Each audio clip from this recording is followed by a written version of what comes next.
We are getting ready to spring forward across America, a time when time is at the top of your mind as we get ready to start daylight saving time. So let's dive into the science behind timekeeping here in America. Joining me now, the two experts that are best to talk to about all of this: Warren Walls, the Precise Time Director at the U.S. Naval Observatory, and Jay Hansen, the Deputy Precise Time Director at the U.S. Naval Observatory. Thank you so much for joining me today.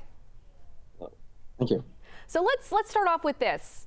The U.S. Naval Observatory, why there? Why did precise timekeeping start at the Naval Observatory versus another arm of the military? Yeah, that's a common question. Why does the Navy have the clock? And it really goes back to the British and how you solve for longitude. So latitude, you can use a sextant to see where you are north-south, but longitude, they ended up with an accident where they lost 3 ships and 1,800 sailors, and that started what was the original X Prize, I would say. The British Crown put up what was called the Longitude Act that says solve longitude, and the solution is a clock. So that's where the time ball came from. So at Greenwich, they have the clock, and they would drop the time ball, and the ships down in the river would look up, and when the time ball just started to drop, they'd set their clock, or their chronometer, as they called it. And as they sailed around, you looked at where the sun was at noon on your clock, and using charts, you could figure out where you were around the Earth in longitude, and the sextant gave your north-south. So that's really the history of the Navy having the clock. In 1830, the Naval Observatory actually was the Department of Charts and Instruments, and the main job was to characterize the chronometers. We were down near the Potomac, and the ships could set their chronometers, seeing the time ball drop, and then go off and navigate. In 1891, we moved up here to get away from the city lights because the town would never move this far. Sure. And then this thing called Western Union and the telegraph became available, which allowed you to transmit time over telegraph to the towns. And there was a problem at that time. Jay's going to tell you about it. So yeah, each city kind of had its own time that they were using. They had their own clock. They determined their own time. But around early 1800s, the railroad system was really expanding, and so there was a real coordination problem associated with the trains on the tracks. They had to share tracks and stuff, and so what ended up happening was you ended up getting a lot of train wrecks and stuff. And finally, I believe it was in the mid 1800s, about 1853, there's a very famous train wreck, the Providence and Worcester train wreck, which ended up killing 14 people, And that's actually what brought about having kind of a standard time for the United States. Just the coordination was such a problem that the only way to fix it was for everyone to be on one time. So from the Naval Observatory, they would transmit the time down the wire, and the different stations would have a clock that said Western Union, and it said Naval Observatory, and then those clocks would be set, and now you had synchronized time in the different towns, so then the train charts made sense of when you could be on the track. And I guess from there, the telegraph has changed, right? How we communicate with each other. So how has timekeeping changed in modern history? Now we have cell phones, we have the internet. How do you keep time today at the Naval Observatory? So the key is, even if you have the best clock, go buy an atomic clock, buy a Rolex, buy any clock, it does not organically know what time it is. You have to set it to some reference. And so the key is, before it was telegraph, now you can call us up on the phone. And we get millions of calls a year of people calling to see what time it is so they can set their watch. Mostly we see spikes at December 31st and when the times change for daylight saving. You can also get NTP over the internet, which is network time protocol. But the most prolific way that time is disseminated is with GPS. So we monitor the GPS signal and provide feedback so that GPS delivers timing to the receiver. And that's important for the cell phone network, for all of the critical infrastructure. That's how you disseminate time from the master clock to those different systems. And I would imagine knowing that precise time is not just important here on Earth, but you were talking about the GPS coordinating with cell phone networks. What about things in space, satellites and such? Yeah, so that kind of rolls into what some of the other main roles of the observatory are. So we have the time, but where is the satellite? Just like the satellite doesn't know where it is or what time it is, so we can set the clock to the timing, but where's its position? So we use something called very long baseline interferometry, which is using radio telescopes to look at very distant quasars. And when the radio waves from the quasar hit the Earth, they're so far away, it's like when you drop a pebble in a pond and you see the circle getting wider and bigger and bigger, it gets flatter and flatter looking at a given small spot. So when that wave hits the Earth, you see what time it hits the different radio telescopes at different places on the Earth, compare the time difference of when it hit, and eventually you work out a mapping of everything in the universe and the position of the Earth. And then we map the stars. So that all is called our celestial reference frame. And then working with NGA, you have the terrestrial reference frame that tells you where the satellites are above the Earth. So that's how GPS knows where it is. We tell it when it is. And then when you get signals from 4 satellites, you can have X, Y, Z, and T, where you are, what time it is. So you have 4 unknowns and 4 satellites. That's how you're able to use GPS. That's what happens inside the receiver itself. Sounds like a lot of complicated geometry. Now, if somebody calls you and they're asking what time it is, do you give them the time in their time zone, or are you giving them a universal time? That's interesting. So when you call the phone number, it switches between the two as you're listening to the message. So in the background, you hear 1 second ticks, and then it'll give you coordinated universal time. And then if you call the one in DC, it gives you Eastern time. And then if you call the one in Colorado, then it gives you Mountain Daylight or Mountain Standard. We have Eastern or Eastern Daylight here.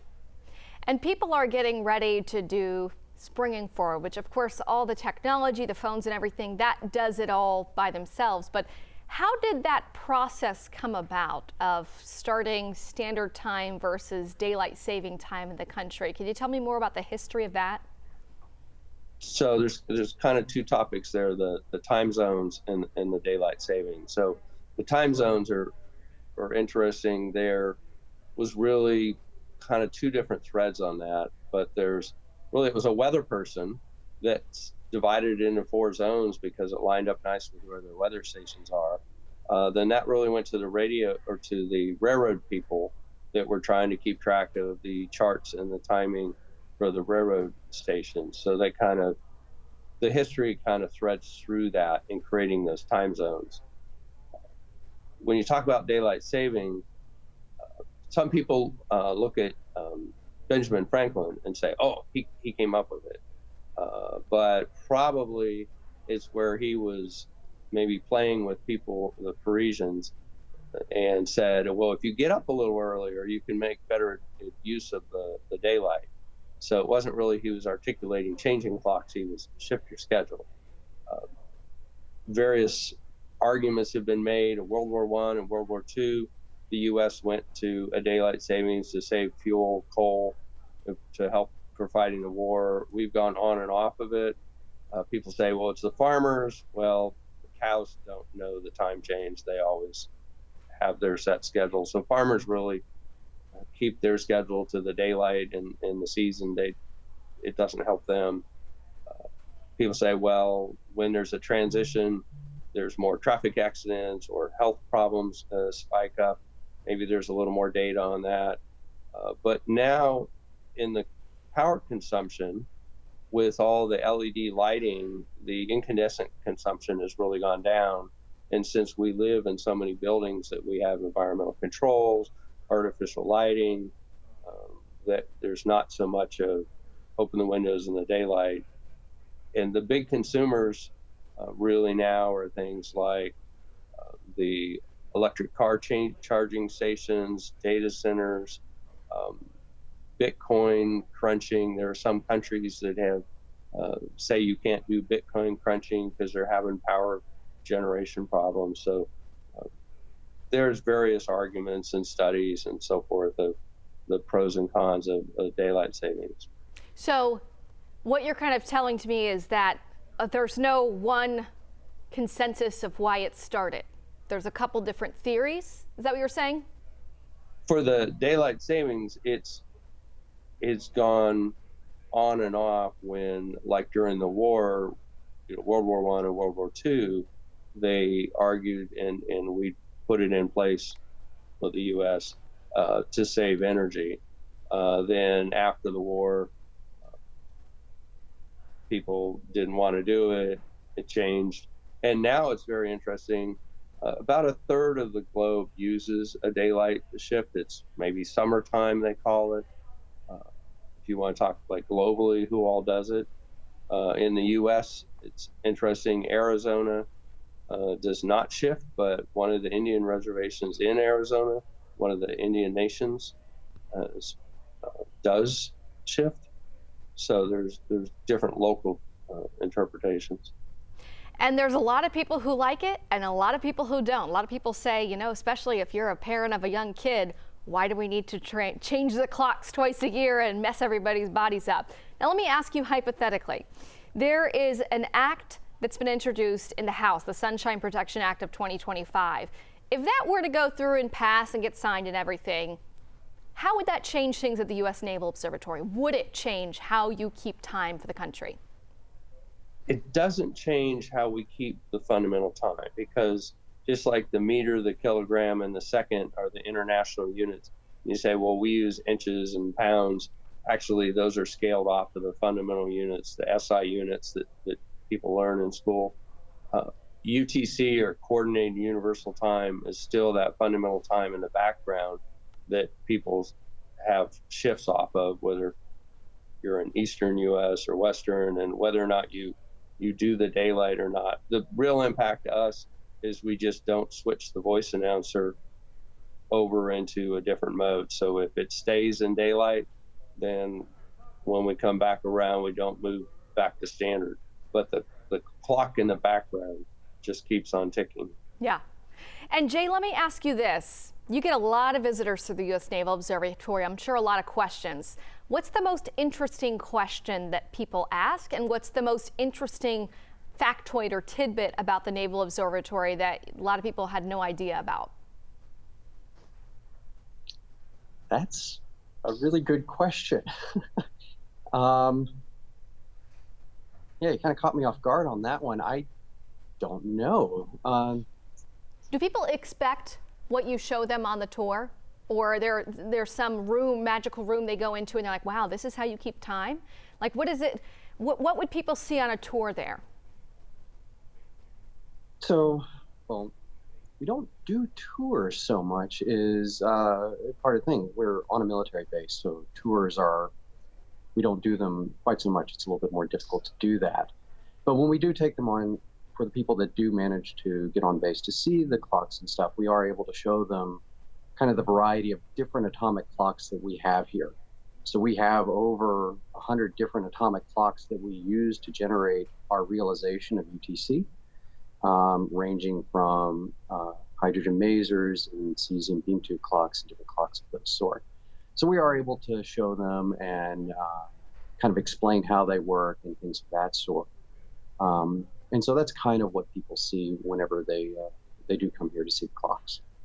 I bet there's a lot of like watch buffs that have a bunch of watches that are just fascinated by what you do at the Naval Observatory. I'd say probably the interesting thing is if you look at a satellite view, which we can all do with our computers now, of the DC area, and you look over in Northwest, you see this circle that is quite large. And the history is when we moved up in 1891, they rerouted Massachusetts Avenue so it goes around the perimeter of the base. And they put the clocks in the very middle. And the reason why they did this curve around is they didn't want the horse and buggy vibration to mess up the pendulum clocks that were keeping time in the middle of the base. Wow. That is fascinating. Fascinating. You lived in D.C. for 4 years and never knew that. All right. Well, I'm going to wrap things up right there. So kind of to summarize, you all are the timekeepers for the whole country. But even though we're getting ready to spring forward this weekend, timekeeping at the Naval Observatory does not change. You are on universal time. Is that kind of the gist of it? Yes. And in the U.S., it's jointly determined between NIST, really for the Department of Commerce and the rest of government, and US&O for the Department of Defense and GPS. So we jointly determine the official time, but both of us will just keep on ticking. Tick, tick, tick. All right, thank you so much. Warren Walls and Jay Hansen with the U.S. Naval Observatory are precise time experts for a precisely time-driven weekend. Thank you so much for joining me.